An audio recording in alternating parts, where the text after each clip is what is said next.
Na manhã seguinte, John tenta novamente.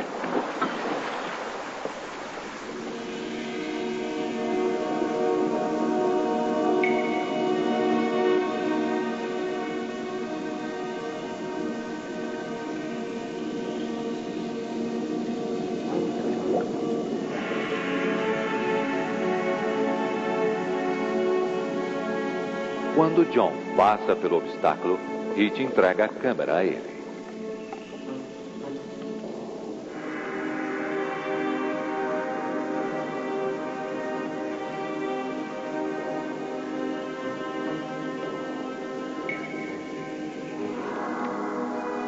Segurando a câmera, John passa pela porta no fundo da sala e entra pela primeira vez na sala do motor elétrico.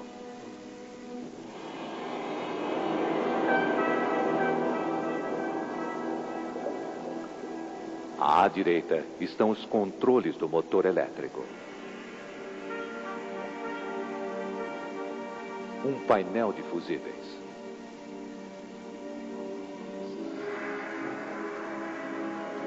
Caixas de peças sobressalentes. Se John conseguir soltá-las sem deixar os escombros caírem, uma delas pode finalmente identificar o naufrágio.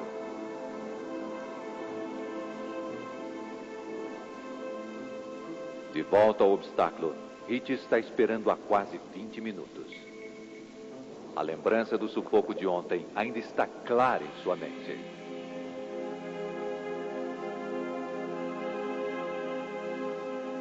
Por fim, John reaparece com uma caixa. Ele a entrega a Hit.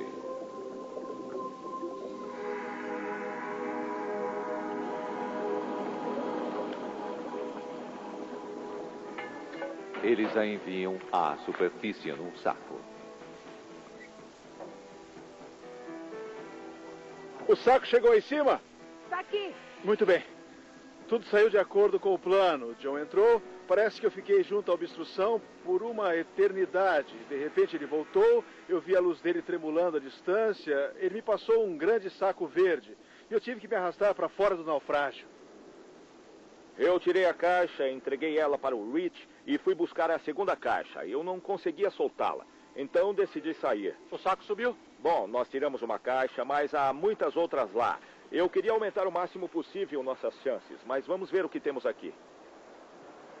Uma etiqueta, 117. É, 117. Mas esse não é um número de U-Boat. Não, não. Esperem, bem aqui. O que diz aí? U-869. Ah! É. Isso! É, legal, isso. Por incrível que pareça, levamos mais tempo identificando este submarino do que lutando na guerra. Com certeza, positivamente, este é o U-869. Temos o diagrama esquemático mostrando que é um tipo 9C-40. Temos a faca de Horenburg, que coloca Martin Horenburg neste submarino. Temos a etiqueta aqui que diz U-869, que historicamente falando era o submarino no qual Horenburg estava. Mas os registros dizem que o U-869 afundou perto da África. Isto elimina essa teoria. Sem sombra de dúvida, este é o U-869. A página da história que diz que o U-869 afundou perto de Gibraltar precisa ser reescrita. Após 6 anos e 3 mortes, os mergulhadores finalmente identificaram o naufrágio misterioso U-869. Segundo a última entrada no diário de guerra do U-869, o submarino partiu em sua primeira patrulha em 23 de novembro de 1944. Apenas 2 anos e meio após o triunfo dos U-Boats na Operação Batida de Tambor. Agora, Batida de Tambor e Época Feliz eram um pouco mais que lembranças distantes de uma guerra muito diferente. A princípio, o comandante Donitz havia planejado atacar apenas a Inglaterra. Ele nunca havia imaginado como seria enfrentar os Estados Unidos também. A maioria da elite militar e política alemã subestimava a capacidade e os recursos dos Estados Unidos da América. Um dos recursos mais importantes dos Estados Unidos é a ciência.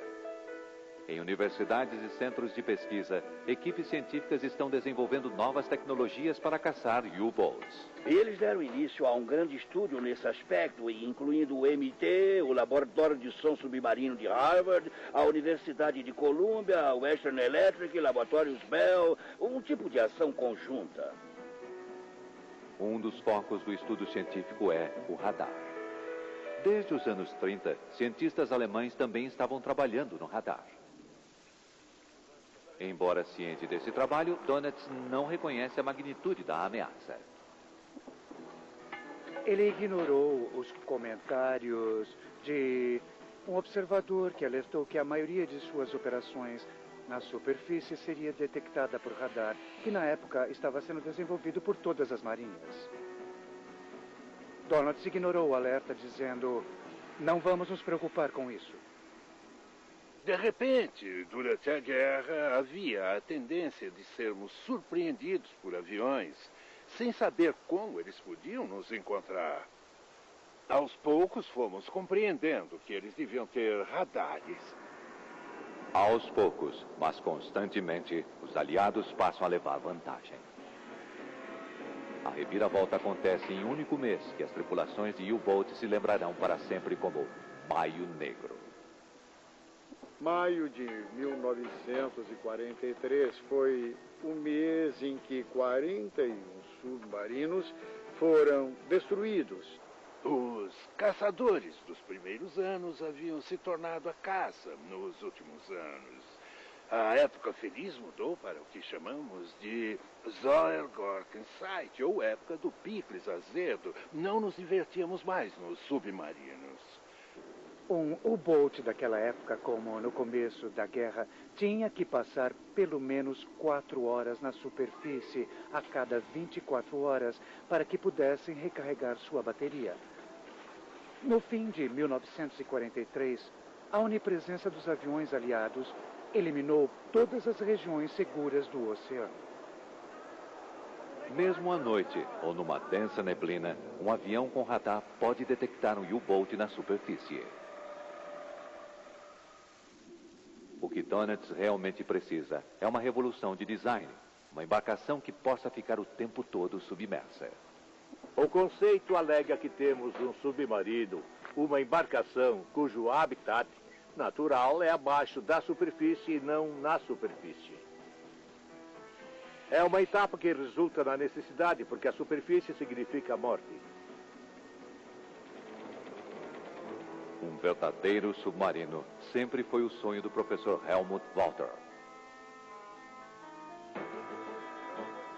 Desde os anos 30, ele trabalha numa turbina movida a peróxido de hidrogênio, H2O2. Como esse combustível contém seu próprio oxigênio, o motor não precisa de ar externo. Para obter velocidade dentro da água, ele usa um casco altamente aerodinâmico. Durante 1949, em total segredo, o protótipo de Walter é testado e atinge impressionantes 30 nós debaixo d'água, 4 vezes mais rápido que qualquer submarino do mundo. Mas o peróxido de hidrogênio é extremamente necessário aos foguetes V2 de Hitler. O trabalho na turbina de Walter é interrompido. Mas o uso da aerodinâmica se torna a inspiração para um novo U-Boat que irá revolucionar a guerra submarina. O tipo 21. Na superfície, ele usa motores comuns a diesel. Mas seus motores elétricos têm 5 vezes mais potência que um U-Boat convencional. Com seus imensos depósitos de baterias, o tipo 21, na verdade, é mais rápido debaixo da água que na superfície.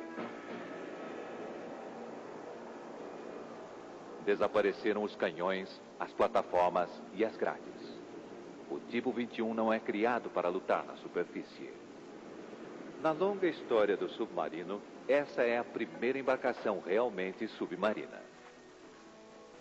A Marinha Americana e a Marinha Real não tinham como combatê-los. Foi isso que provocou pesadelos nos oficiais que combatiam submarinos em navios de superfície. Mas os submarinos tipo 21 só ficam prontos na última semana da guerra. Eu tive um desses submarinos tipo 21 e o meu foi o segundo a sair, dia 1º de maio de 1945. Foi tarde demais. O U-Boat tipo 21 irá redefinir o futuro do submarino. Mas ele não afeta o resultado da guerra para o qual foi projetado.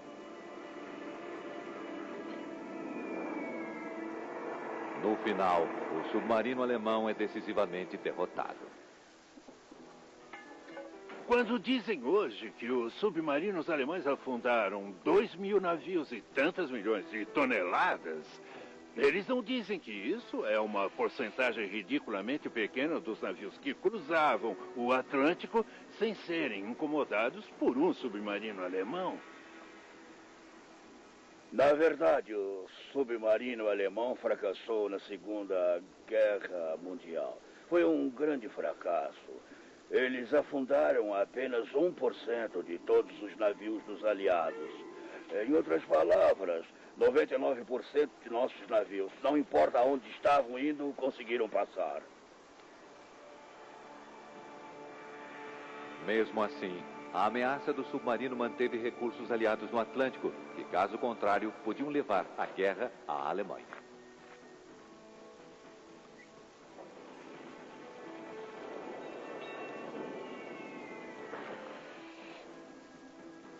Hitler sempre disse, os U-Boats são minha primeira linha de defesa. Eles deveriam manter o inimigo anglo-americano à distância, enquanto ele fazia guerra na Rússia e nos campos de concentração de Auschwitz. Para satisfazer Hitler, as tripulações de U-Boats são deliberadamente sacrificadas. Nos últimos meses da guerra, a expectativa de vida de um tripulante de U-Boat é de no máximo 60 dias. Mesmo assim, Donitz continua enviando submarinos.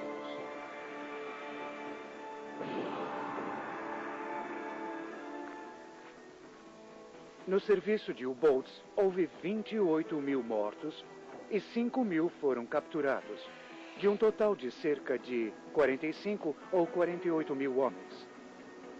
Um índice de mortalidade constante de mais de 70%. Nenhuma área das Forças Armadas conseguiu manter esse tipo de perda e continuar operando. Mas até o tripulante de U-Boat mais otimista teria hesitado se soubesse o maior segredo da guerra dos submarinos.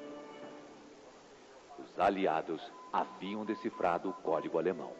Decodificando as mensagens de rádio de Donitz, eles sabem o destino de cada U-Boat, antes mesmo dele chegar. Uma máquina chamada Enigma codifica todas as mensagens alemãs. Como ela utiliza milhões de combinações de letras ao acaso, os especialistas alemães pensam que a Enigma não pode ser decodificada. Mas a inteligência britânica decifra o código. Eles conseguiam decodificar, em menos de um dia, eles estavam decodificando todas as mensagens que foram enviadas do centro de submarinos para as embarcações. Alguns comandantes de U-Boat suspeitam que os aliados estejam lendo suas mensagens, mas não conseguem convencer Donitz. Nós sempre achamos que algo como isso devia ter acontecido. Mas Donitz e seus especialistas diziam, impossível. Existem milhões de possibilidades que podemos colocar na máquina Enigma e é impossível que alguém as decodifique. O decifrador aliado chamado Ultra é um dos maiores segredos da Segunda Guerra Mundial. Na época, o Ultra permitiu que as forças anti-submarino encontrassem e destruíssem submarinos específicos. Hoje, o Ultra pode ajudar Nova a montar a história da última patrulha do U-869. O rádio é vital à história. E Martin Horenburg também. No U-869, ele é o operador de rádio-chefe. A história começa no dia 23 de novembro de 1944.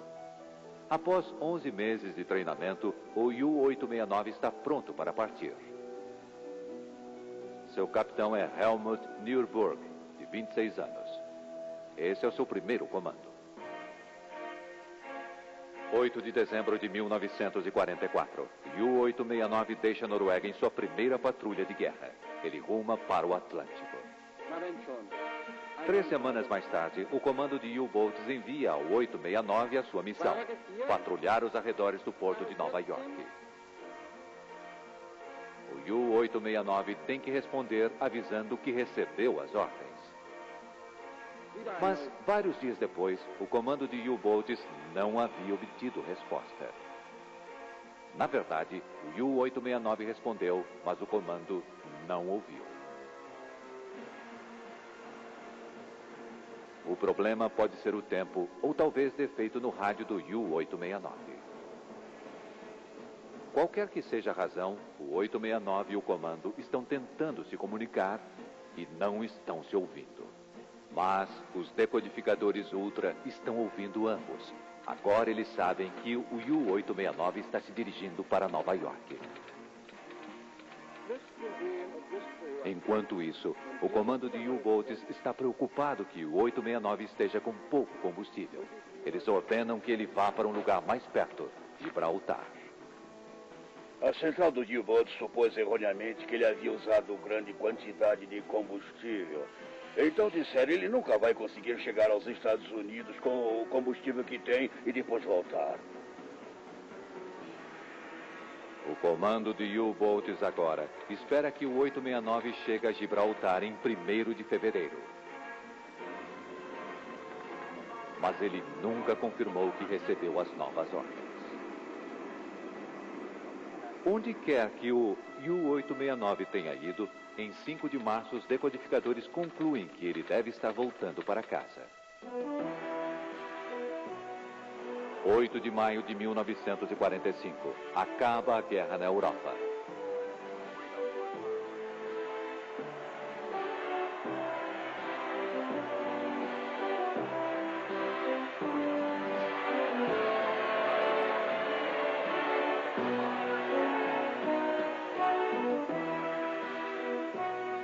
A Alemanha assina a rendição.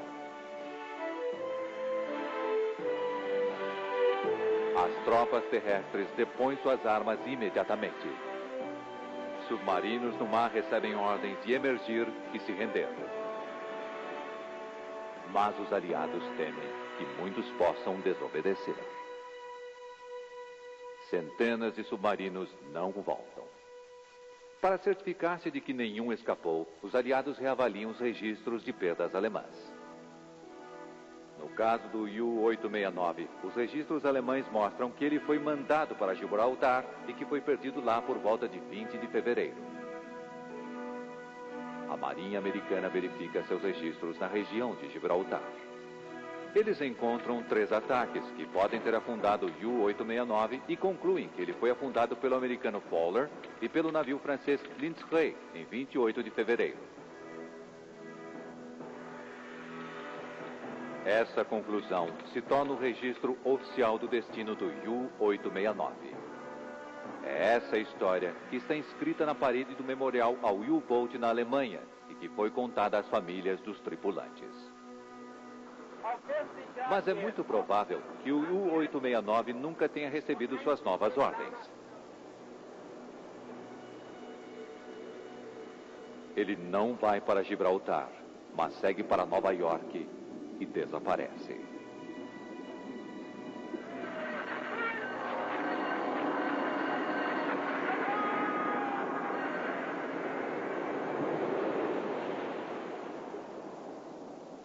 Até que meio século depois, os mergulhadores revelam sua história.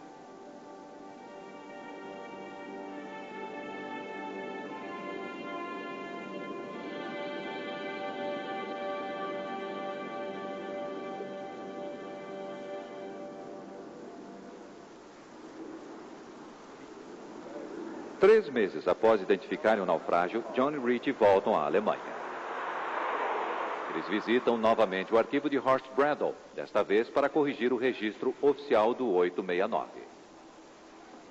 Quando viemos aqui na última vez, tínhamos a faca de Horenburg. Isso é um problema. Sabe, porque Horenburg... Bom, nós fizemos algumas pesquisas. Eu sei, mas vejam. Horenburg... Bradle não se convence facilmente. É difícil para ele acreditar que seus registros estejam O errados. que nós fizemos foi... Com grande dificuldade, nós conseguimos entrar no submarino. E então nós recuperamos o objeto que esperávamos que tivesse o número do U-Boat. Bom, agora, como o senhor pode ver, ele está se deteriorando, não é? Está. Mas aqui na frente... Havia duas etiquetas. Uma etiqueta estava aqui com aquele número nela, e Rich limpou a outra etiqueta. Pode ver, aqui diz U-869. Isto veio da costa de Nova Jersey.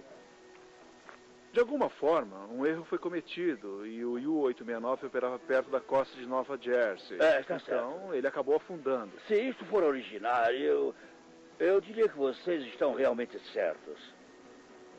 Temos provas fotográficas da recuperação. Isso aqui é original? Sim, senhor. Isso mostra que devia ser mesmo o 869. Isso é uma beweis. Uma prova de verdade. Eu acredito que vocês estejam certos. É fantástico. Acredito que estejam certos. Obrigado, nós levamos 6 anos, mas... 6 anos para um submarino? Sim, senhor. Eu levei 50 anos para 1117 submarinos. Sim, senhor. Entendeu o meu problema? Entendeu? Claro. Vocês deviam ser meus colaboradores no arquivo, não é mesmo? Muito obrigado. Foi um prazer. Obrigado. Obrigado. Ele voltou muito para casa. Obrigado. Muito obrigado, hein? Obrigado por essas palavras. Foi um Obrigado prazer. pelo voltou para casa. Meio século após desaparecer sem deixar vestígios, o local do descanso final do U-869 é agora uma questão de registro. Mas ainda existem perguntas sobre o U-869. Por que ele não recebeu a mensagem ordenando que fosse para Gibraltar e o que o fez afundar serão eternos mistérios. O que pode ser dito é que o U-869 partiu numa missão quase suicida no fim da guerra. Ele mal sobreviveu 2 meses e, como 1/3 de todos os U-boats afundados, ele foi perdido em sua primeira patrulha.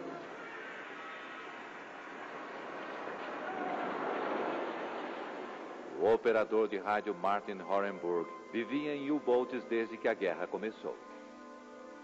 Foi praticamente um milagre ele ainda estar vivo quando o U-869 partiu. Pouco se sabe sobre outros 56 tripulantes, mas 3 famílias foram localizadas. Willy Holtpreg era maquinista no U-869.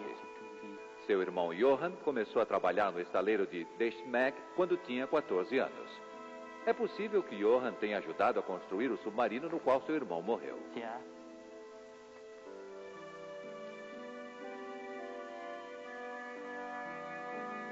Helmut Newberg, capitão do U-869, deixou um filho de 3 anos, Jürgen. Hoje, Jürgen é médico em Hamburgo. Antes de partir, o pai de Jürgen escreveu uma carta de despedida para ele. Em breve, papai terá que ir para o mar num submarino e todos nós esperamos nos ver novamente em tempos de paz. Foi a última vez que vi meu pai. O marinheiro Otto Brisius teria completado 20 anos em fevereiro de 1945, por volta da época em que o U-869 afundou. Hoje, a irmã de Otto mora em Maryland, a poucas horas da costa de Nova Jersey. O nome dela é Barbara Bowling. Tudo o que ela sabia sobre a morte do irmão é que ele afundou com um submarino perto de Gibraltar. Hitch Kohler conseguiu o endereço dela de fontes na Alemanha. Agora ele vai dizer a Bárbara o que os mergulhadores descobriram sobre o submarino do irmão dela. E onde foi que ele nasceu? Ele nasceu numa pequena vila na Alemanha. uma vila chamada Dernbach. E o nome dele era Otto Brisius. Ele era muito habilidoso, era muito bom com as mãos. Não sei se o escolheram por causa de sua experiência, educação. Otto foi designado para os U-Boats quando tinha 17 anos. Ele nunca mais volta. Apenas dizem à família que Otto desapareceu perto de Gibraltar. É nisso que Bárbara acredita até hoje. Eles foram considerados desaparecidos, mas o meu pai precisava saber mais, então ele escreveu para eles e recebeu esta carta, dizendo apenas que o U-Boat U-869 estava com pouco combustível e que foi declarado como desaparecido em 20 de fevereiro de 1945. Depois disseram que esperavam ter notícias melhores, então, na minha opinião, eu acho que meu pai sempre teve esperanças, ele queria saber. É isso. Eu encontrei um submarino alemão perto da costa de Nova Jersey. Eu e os meus colegas estávamos mergulhando e um dia nós encontramos esse submarino acidentalmente. E nos anos seguintes nós tentamos recuperar itens do naufrágio. Então encontramos uma faca. E havia um nome no cabo, e o nome era Horenburg. Então eu escrevi a organização FAST em Berlim e pedi informações sobre isso. Sei. Nos deram o número de um submarino baseados nisso, mas disseram que não poderia ser aquele U-Boat, pois ele não havia sido enviado a Nova Jersey. Não me diga que é aquele. Não me diga que é o U-Boat do Otto. Nós identificamos o U-Boat no ano passado, através de etiquetas da sala dos motores que diziam U-869. E eu vim até aqui porque queria dizer que encontrei o submarino do seu irmão e eu tenho certeza de que é ele. Tudo bem. Durante todos esses anos pensamos, sabe, meu pai acreditava que ele estava lá, que ele podia. E agora ele chegou até a costa de Nova Jersey. Chegou. É incrível. Está a 25 quilômetros da costa. E quer dizer que todos morreram? Todos morreram. É a minha teoria e muitos especialistas navais concordam que a explosão que afundou este U-Boat foi provavelmente provocada por ele mesmo. O torpedo falhou, voltou em círculos, então eles afundaram. Bom, então eu trouxe para você o meu relatório sobre os U-869, que documenta tudo o que nós fizemos nos últimos 7 anos. E também há na capa um desenho do submarino. Ele era assim. Vocês o encontraram assim? É exatamente como o encontramos. É incrível. É incrível que ele tenha conseguido chegar até aqui, aos Estados Unidos. Eu estou chocada. Ele está perto. Ele está bem perto. É só o que eu posso dizer. Ele está perto de nós. E isso é bom. Em 1999, este filme foi exibido na Alemanha. Após a exibição, um homem procurou os produtores com uma história impressionante. Ele havia sobrevivido ao U-869.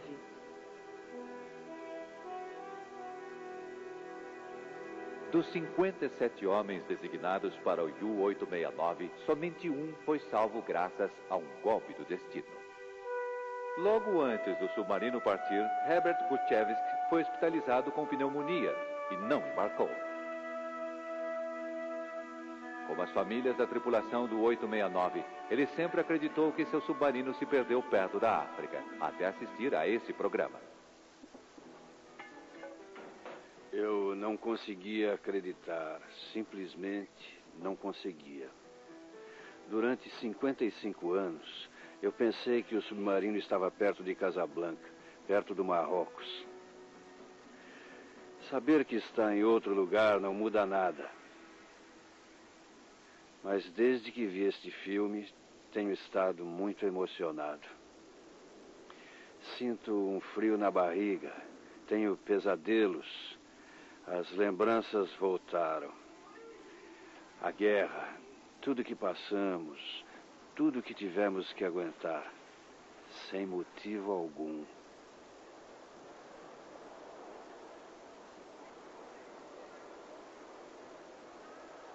Eu penso nos meus amigos chegados, o operador de rádio Horenburg, Leo Platt.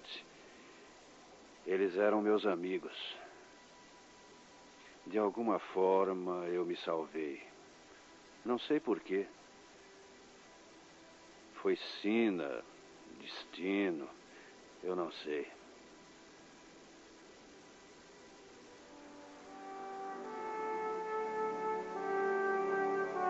Para a maioria de nós, a Segunda Guerra Mundial existe apenas em fotografias e filmes, numa época e num lugar distantes.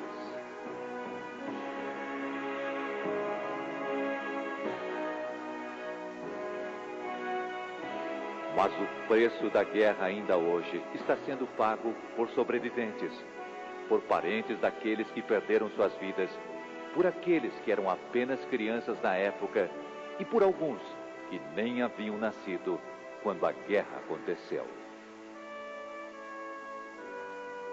Como o U-869, as cicatrizes da Segunda Guerra Mundial continuam lá, escondidas sob a superfície, mas muito mais perto do que imaginamos.